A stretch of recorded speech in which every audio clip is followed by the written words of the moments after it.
अक्षरलेणी कार्यक्रम ऐकणाऱ्या सर्व रसिक श्रोत्यांना अनिता देवचा मनापासून नमस्कार. सुरुवातीला एक छानसं गीत ऐकूयात. हे गीत आहे नीला नारायण यांचं. गात आहेत विभावरी आपटे. तर संगीतबद्ध केलं या गीताला नीला आकाश यांनी. ऐकूयात.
श्रोतेहो, प्रत्येक विशेष दिवस आपल्याला काहीतरी नवं शिकवून जात असतो. विज्ञानातील संशोधन असो, समाजाची प्रगती असो किंवा महिलांचं सशक्त नेतृत्व असो, या मूल्यांची जपवणूक करणं ही आपली खरी प्रेरणा असते. हे सर्व म्हणण्याचं कारण असं श्रोतेहो की भारतीय इतिहासातही 25 जुलै म्हणजे आजचा दिवस हा विशेष आहे. तर कशासाठी? तर 2007 साली माननीय प्रतिभाताई पाटील यांनी भारताच्या पहिल्या महिला राष्ट्रपती म्हणून शपथ घेतली होती. त्यांच्या निवडीमुळे भारतीय लोकशाहीत महिलांच्या नेतृत्वाला नवं बळ मिळालं आणि देशाच्या सर्वोच्च घटनात्मक पदावर महिला विराजमान होण्याचा ऐतिहासिक क्षण घडला. खरोखरच श्रोतेहो, महिलांचं सशक्त नेतृत्व आणि त्या मूल्यांची जपवणूक हा आपल्या देशाचा खरा आधारस्तंभ आहे. श्रोतेहो, अशा या स्त्री कर्तृत्वाला आपण नेहमीच नमस्कार करत असतो आणि म्हणूनच आजच्या अक्षरलेणी या साहित्यविषयक कार्यक्रमात सुद्धा आपण एका शिक्षिका ताईंना बोलवलंय.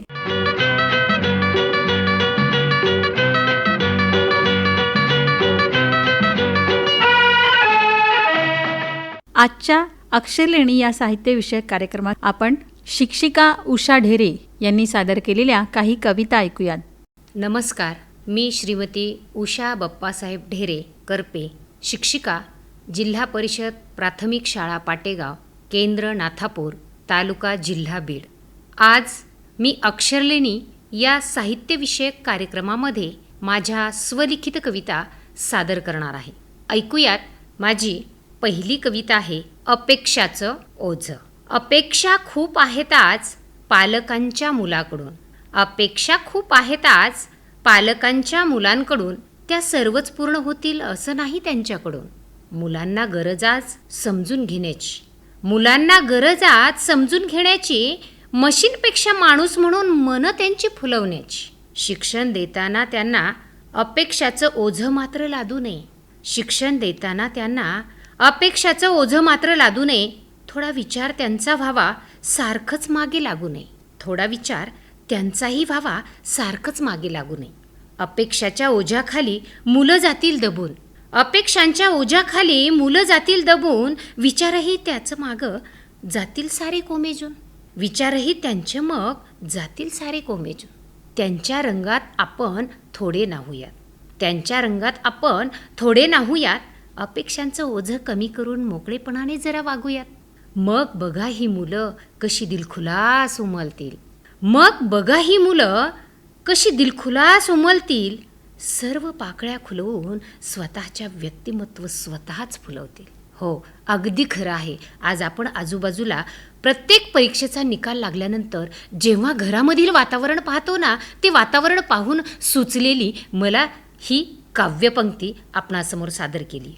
त्यानंतर मी एक जिल्हा परिषद शाळेमधील शिक्षिका आहे आणि या शिक्षिका नात्याने माझ्या जिल्हा परिषद शाळेमध्ये नेमके काय उपक्रम राबवले जातात किंवा माझी शाळा म्हणजे जिल्हा परिषद शाळेबद्दल मला असलेला अभिमान, त्या संदर्भात माझी ही दुसरी कविता आहे जिल्हा परिषद शाळा. कशाला हवीये मुलांना इंग्लिश स्कूल, कशाला हवीये मुलांना इंग्लिश स्कूल, जिल्हा परिषद शाळेतच ती राहतात कूल. जिल्हा परिषद देते आनंददायी एज्युकेशन, जिल्हा परिषद देते आनंददायी एज्युकेशन, यामुळेच तर घडतीये प्रगत आपले नेशन. या शाळेतील शिक्षण असते भारी इफेक्टिव्ह, या शाळेतील शिक्षण असतेच भारी इफेक्टिव्ह, म्हणून तर तिथली मुले राहतात नेहमीच ॲक्टिव्ह. जिल्हा परिषद शाळा राबवते वेगवेगळ्या ॲक्टिव्हिटी, जिल्हा परिषद शाळा राबवते वेगवेगळ्या ॲक्टिव्हिटी, म्हणूनच तर मुलांची वाढते शिकण्याची ॲबिलिटी. खेळ, उपक्रम, कृती शिक्षणाबरोबरच राबवल्या जातात येथे विविध आर्ट.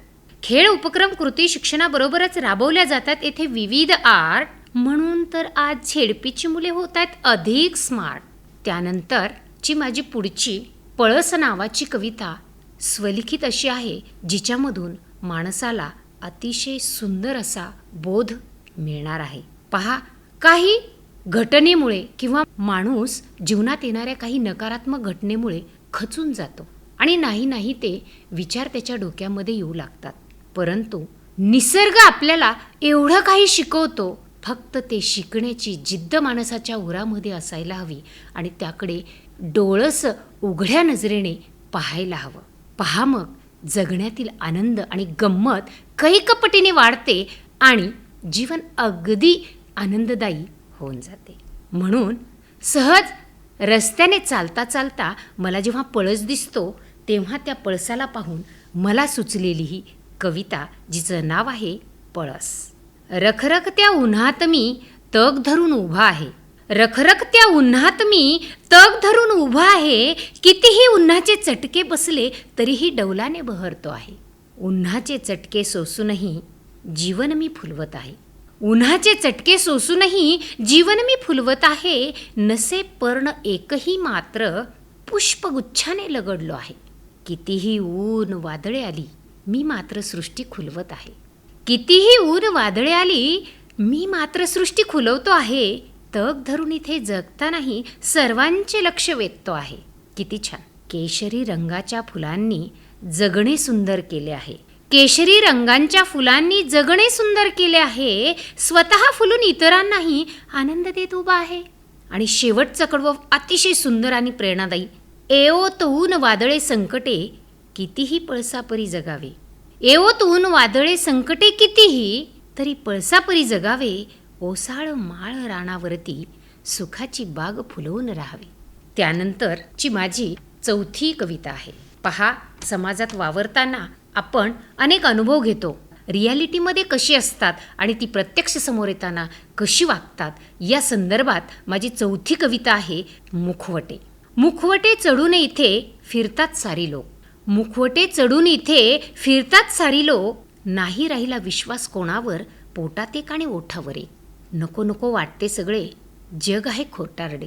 नको नको वाटते सगळे, जग आहे खोटारडे. सत्याला इथे मिळत नाही थारा, विचार पोचलेत घाणेरडे.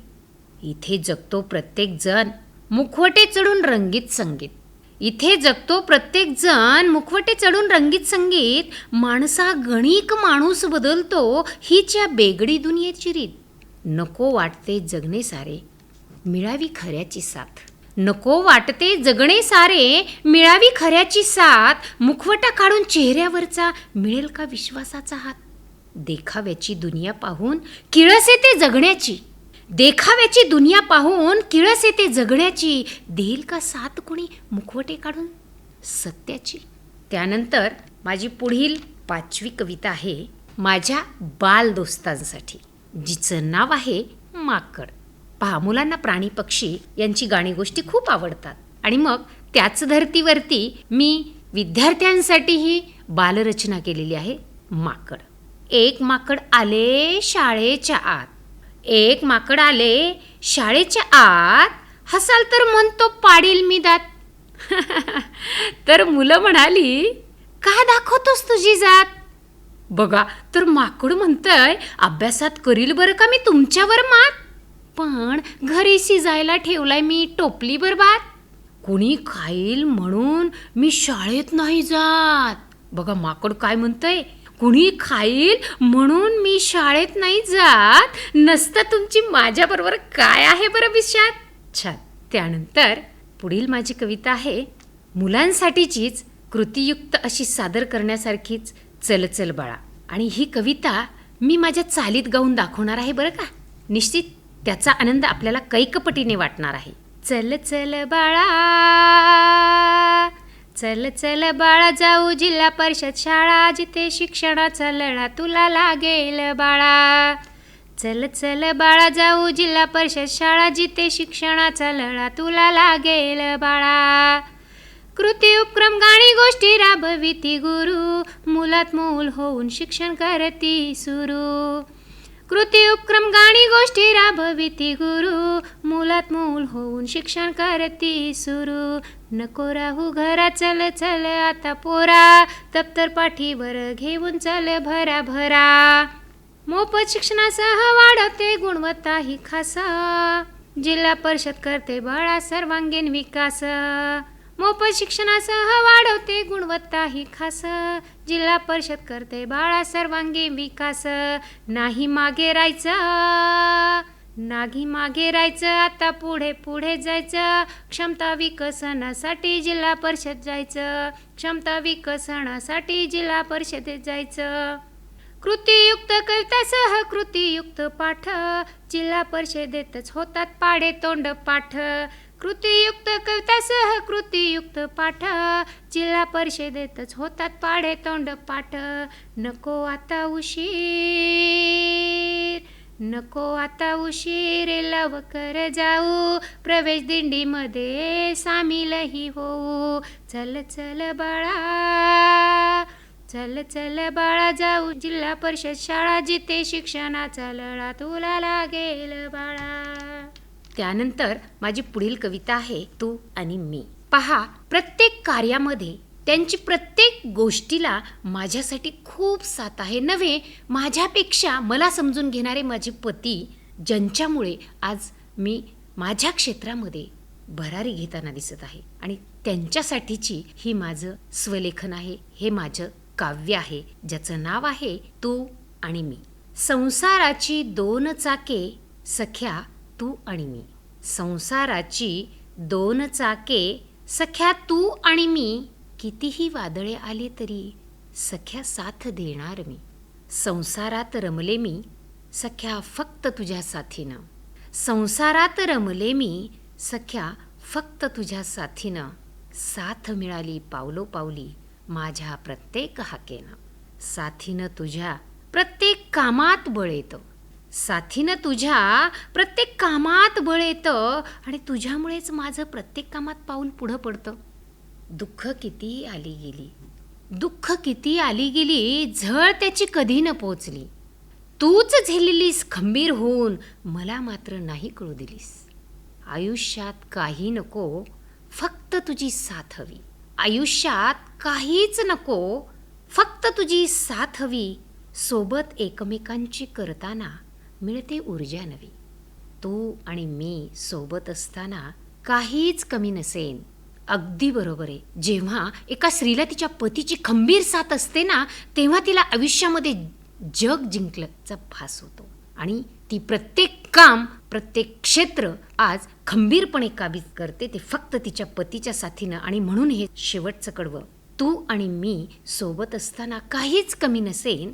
संसाराचा गाडा ओढताना तू तिथं मी दिसेन. त्यानंतर माझी पुढची काव्यरचना आहे माझ्या समस्त स्त्रीवर्गासाठी. खरोखर आज आपण समाजामध्ये पाहत आहोत, स्त्री एक काय करू शकते. ही कविता ऐकल्यानंतर, हे काव्य ऐकल्यानंतर निश्चितच आपल्याला लक्षात येणार आहे की ती स्वतः एक स्त्री प्रत्येक क्षेत्रामध्ये कशा पद्धतीनं तिचं पाऊल टाकते आहे, कोणत्या परिस्थितीमध्ये ती पुढं जात आहे. माझ्या या पुढच्या काव्याचं नाव आहे तू स्वयंसिद्धा. छाटले पंख तुझे जरी डगमगली ना कधी कुणा. छाटले पंख तुझे जरी डगमगली ना कधी कुणा. कधी रडलीस, कधी लढलीस, सिद्ध करण्या उठलीस पुन्हा. कधी रडलीस, कधी लढलीस, सिद्ध करण्या उठलीस पुन्हा. नव्हतीच तू तुझी ना माहिती तू तुला. नव्हतीच तू तुझी ना माहिती तू तुला. डोकावलेस आत जेव्हा कस्तुरी गवसली तुला. खेचण्यामागे कितीही दिसले तुला जरी. खेचण्यामागे कितीही दिसले तुला जरी. ना थांबली पुन्हा कधी, ना मागे पाहिले वळून जरी. ना थांबली पुन्हा कधी, ना मागे पाहिले वळून तरी. चालताना तू पुढे सोसले चटके किती. चालताना तू पुढे सोसले चटके किती. आकाशी झेपावलीस तू ना सोडली कधी नीती. धैर्य तू, तूच शौर्याचे प्रतीक. तूच करुणा सोशिकही तू. धैर्य तू, तूच शौर्याचे प्रतीक. तूच करुणा सोशिकही तू. दया क्षमा शांतीचे जरी प्रतीक तू. सिद्ध करण्या अस्तित्व चाल पुढेच तू. चाल पुढेच तू. अतिशय सुंदर अशी ही स्त्री जन्माची कहाणी दाखवतच स्वतःचं अस्तित्व सिद्ध करण्यासाठी लढणारी, खंबीरपणे नेतृत्व करणारी, मातृत्वाबरोबरच कर्तृत्व सिद्ध करणारी ही कविता होती तो स्वयंसिद्धा. त्यानंतर पहा, आपण प्रत्येकजण अगदी बालपणी आनंदाने नाचतो, गातो, हुंदडतो, बागडतो, मौज मस्तीमध्ये दंग असतो.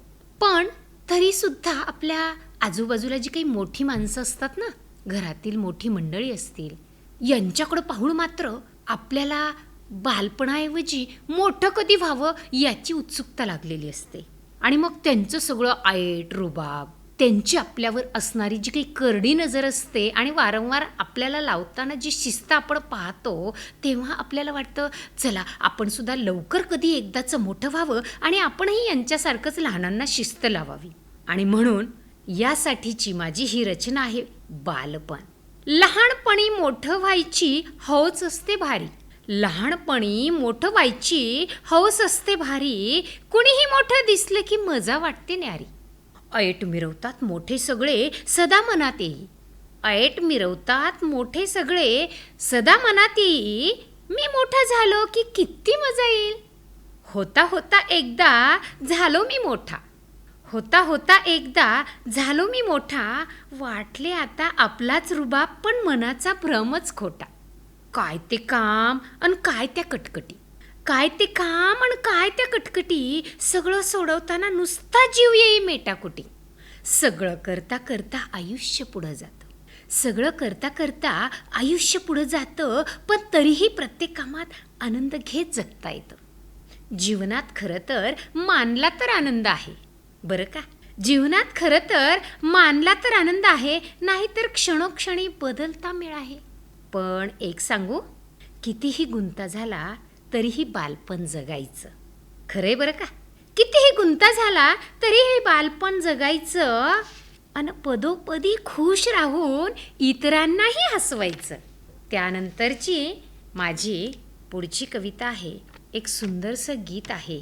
पहा, 14 मे म्हणजे शंभूराजांची जयंती आणि यासाठीच माझे हे आजचे काव्य शंभूराजांच्या चरणी समर्पित. माझ्या पुढील काव्याचे नाव आहे राजे शंभूराजे. शिवबांचा लेखन ना तुझी जाऊनचा, शिवबांचा लेखन ना तुझी जाऊनचा, छत्रपती शंभू छावा पुत्र सैबाईंचा, छत्रपती शंभू छावा पुत्र सैबाईंचा. स्वराजाचे दुसरे छत्रपती शंभूराजे, घडविले जिजाऊनी मातेच्या मागे. स्वराजाचे दुसरे छत्रपती शंभूराजे, घडविले जिजाऊनी मातेच्या मागे. चारित्र्य संपन्न पराक्रमी पंडित संस्कृताचा, चारित्र्य संपन्न पराक्रमी पंडित संस्कृताचा, छत्रपती शंभू छावा पुत्र सैबाईंचा, छत्रपती शंभू छावा पुत्र सैबाईंचा. क्षणोक्षणी पराक्रम शौर्य गाजविले, शत्रूलाही प्रत्येक वेळी त्यांनी लोळविले. क्षणोक्षणी पराक्रम शौर्य गाजविले, शत्रूलाही प्रत्येक वेळी त्यांनी लोळविले. जिद्दी मेहनती लढवया बाणा कर्तृत्वाचा, जिद्दी मेहनती लढवया बाणा कर्तृत्वाचा, छत्रपती शंभू छावा पुत्र सैबाईंचा, छत्रपती शंभू छावा पुत्र सैबाईंचा. शत्रूवरी कर्तृत्वाने बसविली जरब, न्याय सत्य खरेपणामुळे झाले होमजळ. शत्रूवरी कर्तृत्वाने बसविली जरब, न्याय सत्य खरेपणामुळे झाले हो अजिंक्य. निर्भीड स्वाभिमानी कल्याणकारी रयतेचा, निर्भीड स्वाभिमानी कल्याणकारी रयतेचा, छत्रपती शंभू छावा पुत्र सैबाईंचा, छत्रपती शंभू छावा पुत्र सैबाईंचा. युवकांची शक्ती स्फूर्ती आहेत शंभूराजे, कर्दन काळ ठरले ते फितूर दुश्मनांचे. युवकांची शक्ती स्फूर्ती आहेत शंभूराजे, कर्दन काळ ठरले ते फितूर दुश्मनांचे, गायी गोडवे उषा करून मुजरा मानाचा, गायी गोडवे उषा करून मुजरा मानाचा, छत्रपती शंभूराजा पुत्र सैबाईंचा, छत्रपती शंभू छावा पुत्र सैबाईंचा, शिवबांचा लेखन नातू जिजाऊंचा, शिवबांचा लेखन नातू जिजाऊंचा, छत्रपती शंभू छावा पुत्र सैबाईंचा, छत्रपती शंभू छावा पुत्र सैबाईंचा.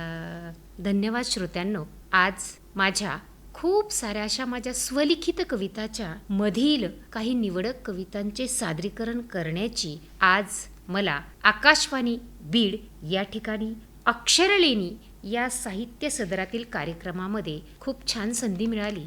त्याबद्दल आणि तुम्हीही माझ्या ह्या स्वलिखित काव्यांना कान देऊन ऐकलत आणि आनंद घेतलात त्याबद्दल सर्वांचे पुनश्च एकदा मनापासून धन्यवाद. श्रोते हो, आत्ताच आपण उषा ढेरे यांनी सादर केलेल्या काही कविता ऐकल्यात आणि कवितांची खोली उंची याचं मोजमाप होऊ शकत नाही मुळी, कारण प्रत्येकाची ती एक सुंदर अशी भावनिक किनार असते आणि त्या भावनिक किनार असणाऱ्या स्पंदनांना आपल्याला करायचा असतो तो नमस्कार.